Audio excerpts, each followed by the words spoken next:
Oi, gente! Salve, galera! Tudo bem? Todos bem-vindas, bem-vindes, bem-vindos ao Sagrado das Coisas.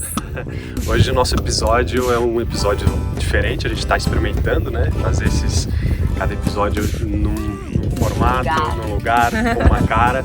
Então hoje a gente veio visitar o Quilombo dos Palmares. Essa região toda que é o Quilombo dos Palmares.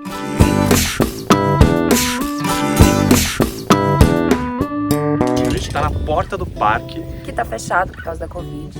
E aí a gente está conhecendo a região que era tomada por mais de 20 mil pessoas, né? Negros, negras, crianças, velhos, adultos, jovens. Escravos, né? Escravos fugidos. Que estavam se rebelando contra a escravidão de 1590 até 1694, que é a data depois de 104 anos, vamos dizer assim, que durou essa experiência aqui dessa região toda, conhecida aqui como o Quilombo dos Palmares. Que foi um centro de resistência, né, desse povo escravizado que conseguiu fugir. Eles se juntavam em mocambos, né, que eram pequenos vilarejos, assim, pequenas aldeias, acho que é melhor chamar assim, aqui nessa mata. E parece que tinha assim uma muralha em volta que eles construíram e que a porta ninguém sabia onde é que estava. Existiam várias táticas, né, dos guardiões ali, como tática de guerra mesmo, para proteger o que a gente está imaginando que é o alto desse morro. Então lá em cima devia ser essa fortaleza mais com essas muralhas, né, com essas paliçadas e tal. Mas a gente decidiu fazer uma conversa aqui bem na porta mesmo, porque ainda tem umas casinhas que não é da época exatamente, né? Mas assim, aqui tudo era ocupado, né, pelos negros foragidos e rebeldes contra o sistema da escravidão que existia na colonização, no início da colonização do Brasil, e é uma experiência que foi marcada, né, pela resistência mesmo, e é o considerado o maior quilombo da América Latina. Então, um símbolo de resistência para toda a América Latina contra a opressão mesmo assim desses dos escravocratas. A gente quis vir para cá porque a gente considera essa terra aqui muito sagrada, um lugar muito alto, uma região que era ainda considerada a capitania de Pernambuco, né? Hoje é Alagoas, né? Hoje na cidade que chama União dos Palmares. Chama Palmares por causa das palmeiras, justamente que eles usavam tanto para alimentação quanto para os telhados, né, das habitações. As tecnologias tanto dos povos que vieram da África como dos povos que já moravam aqui, os originários daqui, os indígenas. Então certamente assim, os povos afrodescendentes, africanos mesmo, né, os escravizados assim, eles tiveram uma guiança mesmo dos povos indígenas para trazer eles para dentro dessa mata aqui, né, que está a uns 300 quilômetros do litoral, 200, 300 quilômetros do litoral mais ou menos, de Alagoas. Então eles fugiam aqui, né, das fazendas de engenho de cana-de-açúcar dessa região que ainda era Pernambuco e vinham para cá na época, no momento em que os holandeses estavam ocupando a região de Pernambuco. Que isso facilitou, né? Teve uma desarticulação do governo português. E aí, por conta disso, ficou mais facilitado para os escravos fugirem, escaparem. E aí teve aquele momento, né, para quem lembra um pouquinho da história aqui do Quilombo, né? Teve um momento que foram muitos líderes, né? Muitos comandantes desse império que tinha, e a intenção deles era fazer uma pequena Angola, ou seja, fundar um outro país nessa região. Interessante isso, né? E aí teve alguns líderes, né? E os dois últimos o Ganga Zumba e Zumbi. Zumbi dos Palmares. Salve Zumbi dos Palmares. Zumbi. Salve Zumbi. O Ganga Zumba fez uma negociação em 1678 com os portugueses. Ele foi fazer uma negociação diplomática, né, o Ganga Zumba, e no final das contas ele estava tentando acertar um acordo de paz que não foi aceito pela população daqui, né? Ele fez essa negociação com os portugueses em Recife e parece que os termos que ele acordou não foram de acordo com a população aqui do Quilombo, né? Então desrespeitou a população, né? É o que pouco do que a gente conhece da história, né? Do que a gente conseguiu estudar assim, foi um acordo que excluía parte da população aqui dos quilombos, né? Dos mocambos, né? a união do Quilombo dos Palmares era a união justamente de vários mocambos, né? Essas aldeias que a gente essas aldeias todas. E aí os escravos, tinha alguns que eram fugidos e que não estavam incluídos nesse acordo de Gangazumba, e no final das contas a população não aceitou o acordo que ele fez e ele acabou sendo envenenado e ninguém sabe muito bem como nem por quem. O que aconteceu. E aí Zumbi apareceu e assumiu. E aí virou, ele não quis fazer mais nenhum acordo de paz e foi um centro de resistência mesmo e de luta. E a gente quis trazer essa história porque essa história da escravidão mundial, assim, né, no mundo e a forma como a colonização no Brasil aconteceu, ela impacta muito a gente, né? A gente realmente acha nada a ver esse negócio de escravidão. Nem as antigas formas, nem as atuais. Né? Então a gente sabe que tem ainda resquícios de trabalho análogo à escravidão na indústria têxtil, por exemplo. Mesmo no campo, ainda na zona rural tem muito. Então assim, a gente realmente acredita que somos todos seres humanos e como seres humanos a gente tem direito à vida, direitos à liberdade, direito de usufruir dos nossos direitos. E especialmente, né, em homenagem até a esse lugar aqui, que foi um lugar de resistência em prol da liberdade, a sagrada liberdade. Então os povos todos merecem e lutam e são dignos da liberdade, são merecedores da liberdade. E a gente não acredita em nenhuma forma de aprisionamento, nem a nível íntimo de um casal, né, nem a nível familiar com os pais e filhos. De dominação, né? Domínio nem espiritual, nem material, nem financeiro. A gente quebra as correntes mesmo. Então, a sagrada liberdade. Então a gente veio aqui, fez questão de vir aqui porque a gente respeita e louva e honra muito também os nossos ancestrais negros, né, e todos os povos africanos que tiveram por aqui, né, das diversas nações e etnias. Então a gente dignifica muito a luta pela liberdade de ontem e de hoje. Porque realmente essa coisa de dominação é muito louco, porque em pequenas relações a gente consegue enxergar isso, né?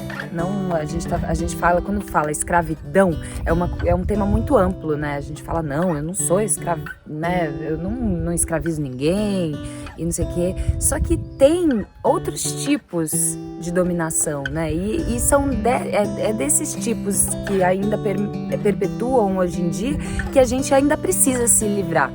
Né? Então, nas relações pessoais, pais e filhos, relações amigos, espirituais, profissionais. Então, são temas muito profundos e muito delicados e é uma reflexão boa de fazer, né? O quanto que realmente eu não fico querendo dominar o outro, né? Ou querendo apontar o dedo e mandar fazer com que o outro faça exatamente o que a gente quer, o que a gente acha correto, o que a gente acha certo.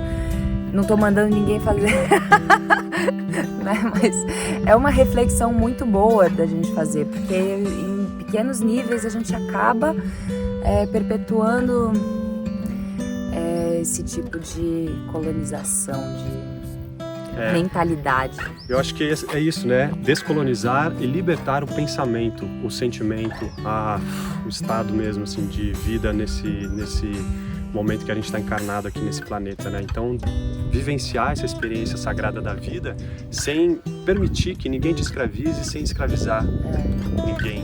Porque às vezes a coisa como a Ju falou, nos mínimos detalhes, parece ser sutil, parece ser com menos evidência, mas a intensidade às vezes é muito forte. Então às vezes a gente acha que é uma coisa boba, mas assim, a gente está dominando ou se permitindo ser dominado, né, de uma forma muito intensa, porém aparentemente sutil, né? Então esses relacionamentos abusivos, né, que a gente vê hoje, né, entre homem e mulher, mulher mulher, homem e homem, pais e filhos, filhos e pais, filhos, netos com avós, essas relações familiares que às vezes são muito truncadas. Vamos libertar espiritualmente, perdoar espiritualmente e materialmente, financeiramente, profissionalmente. A liberdade, gente, liberdade. A gente escolheu esse lugar porque, né, essa região aqui muito alta, né, da Serra da Barriga, aqui, né? que é sagrada, essa terra sagrada aqui, que é onde os povos vieram se refugiar para encontrar a sua liberdade, e durou mais de um século essa experiência, né? E você falou de avós e netos, enfim, a gente vem de uma cultura muito pautada nesse tipo de pensamento, de ideologia. É muito comum, como a gente vem de muito tempo desse tipo de raciocínio na nossa cultura, é muito comum que ele vá se perpetuando assim, sem que a gente perceba, né, nas relações familiares mesmo. São então, os velhos padrões que a gente vai padrões, carregando, né? E aí, não tô falando que os nossos avós, os nossos ancestrais têm esse tipo de pensamento, mas é um pensamento que permeou por muito tempo a nossa cultura. Então é necessário que a gente tenha realmente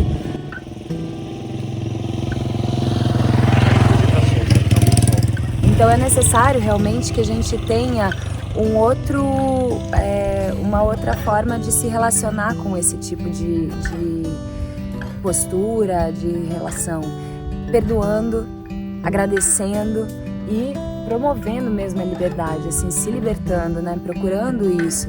E se libertar não é apontar o que é que o outro está fazendo, mas é realmente se libertar, perdoar, aceitar e de coração amar mesmo, né, esse nosso continente, esse nosso país, essa nossa cidade, as nossas famílias. Então, e começar daí a perpetuar um outro tipo de raciocínio, né?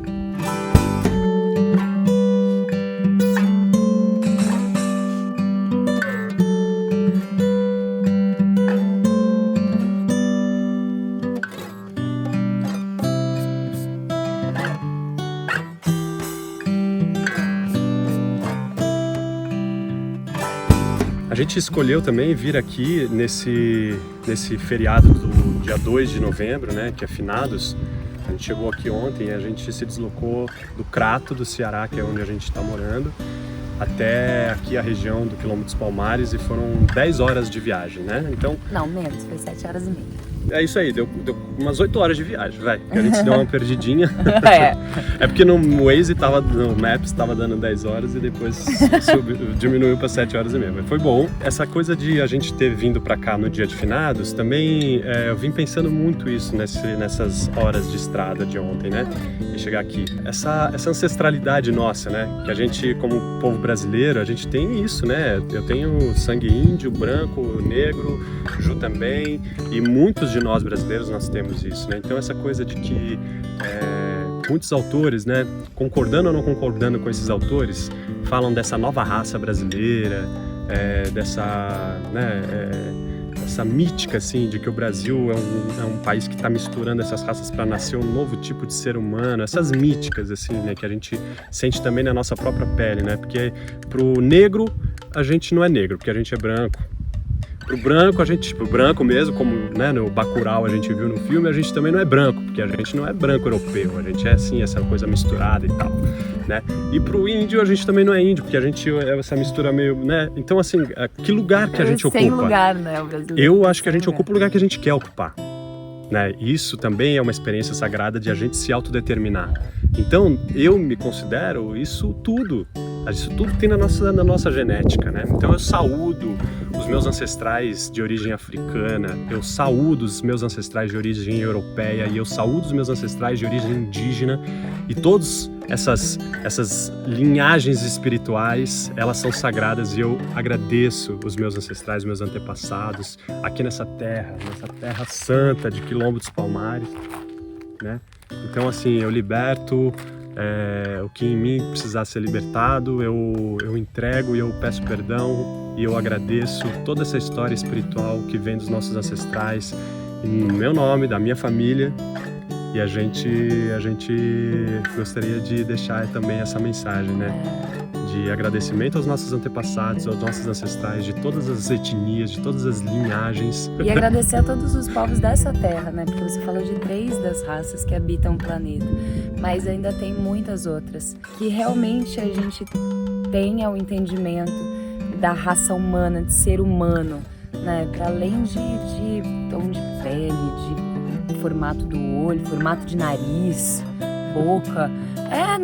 É sério, porque é um padrão estético. Aí a gente entra num outro episódio. Mas é todo um padrão estético que se forma e que a gente fica querendo correr atrás, porque tal nariz, porque tal pele, porque tal isso, meu. Né? E isso escraviza também, porque você fica escravo de um padrão que é, sabe? Padrão estético, né? Então a gente se liberta disso também. Se liberta de tudo. E é quem... Não, eu sou quem eu sou e pronto. E agradeço a todos os antepassados, ancestrais que habitam este planeta. Né? Tudo que a gente entende hoje é resposta, né? É consequência de tudo que passou antes. Então, gratidão. Gratidão. E assim, eu gostaria de fazer uma saudação também a todos os elementos da cultura afro-brasileira que formam a cultura brasileira, né? Em todas as manifestações culturais brasileiras, praticamente, lindo, a gente tem assim aquele ingrediente fundamental das tradições afrodescendentes. Sim. Porque se não fosse esse povo, o Brasil não seria o que é. Então, assim, a gente luta, a gente sonha, a gente deseja, vibra para que essa liberdade, em todos os níveis, né, ela seja de fato alcançada e conquistada mesmo por todos os povos desta terra Brasil, desta terra América, destas 3 Américas e do mundo inteiro, como a Ju falou, desse planeta. Planeta Terra. Então, com esse sentimento de liberdade e gratidão, até a próxima. Até. Então é muito comum que nessas relações algum tipo desse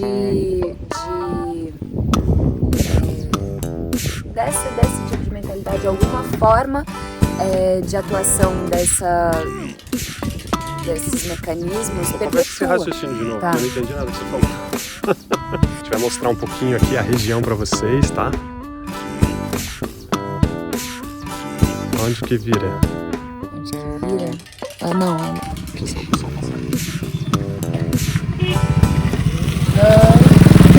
Bom dia. Bom dia.